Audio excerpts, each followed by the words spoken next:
January 23, the first rain of the year. I woke up early morning listening to the rain. I could not believe in my luck. We all wanted a mild rain to wash away the dust settled on the vegetation around.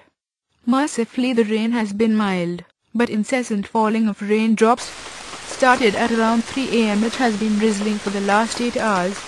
I walked around under the shelter of an Indian umbrella. The morning is very soggy, damp, but the best season to sit and sip a cup of bitter black coffee.